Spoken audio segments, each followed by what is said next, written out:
सभापति महोदय, प्रतिदिन छोटी मोटी झड़पें होती रहती हैं। हमारी फौजें बड़े उत्साह से उनके मुकाबले में खड़ी हैं।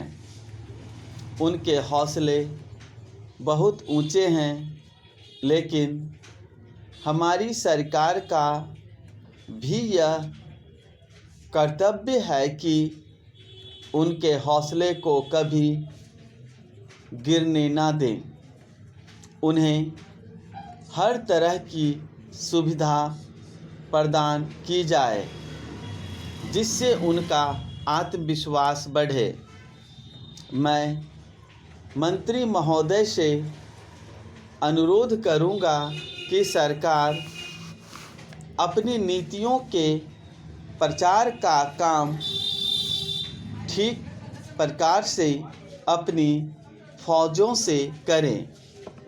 उनको अच्छे अच्छे हथियार दें।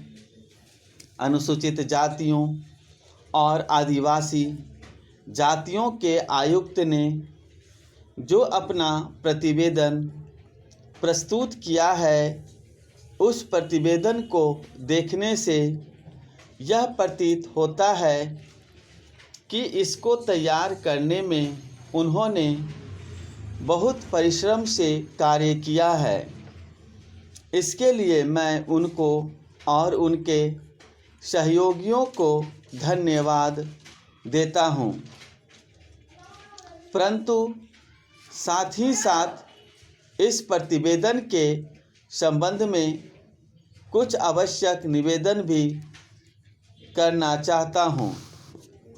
पहली बात तो यह है कि इस प्रतिवेदन को देखने से ऐसा प्रतीत होता है कि इन कार्यों के लिए जिस धन का उपयोग होता है, वह 3 साधनों से उपलब्ध होता है: केंद्र सरकार द्वारा, राज्य सरकारों द्वारा और कुछ गैर सरकारी संस्थाओं द्वारा।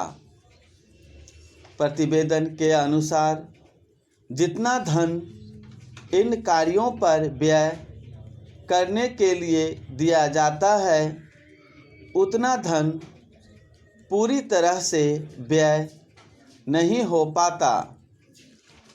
मैं यह नहीं कह सकता कि आवश्यकता से अधिक धन दिया जाता है या कार्यकर्ताओं को वह धन प्राप्त ही नहीं होता, जिसके कारण से वह बिना खर्च हुए बच जाता है।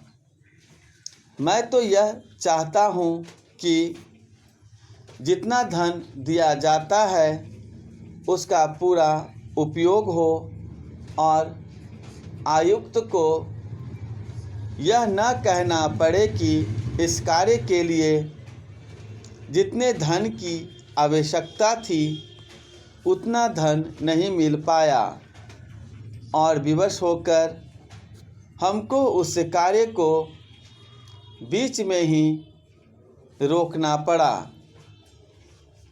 जहाँ तक राज्य सरकारों का संबंध है, बहुत सी राज्य सरकारें अभी तक इस कार्य में असावधानी से काम ले रही है और इस कार्य को उपेक्षा की दृष्टि से देखती है। आयुक्त ने इस बात की शिकायत की है कि बहुत सी राज्य सरकारों ने अनेक पत्र भेजने के बाद भी अभी तक अपनी रिपोर्ट नहीं भेजी है। मैं चाहता हूँ कि सरकार इस तरफ निष्ठापूर्वक ध्यान दे। राज्य सरकारों पर दबाव डाला जाए कि वे इस दायित्व के प्रति सचेत हों और आयुक्त को उनके कार्य में पूरा सहयोग प्रदान करें।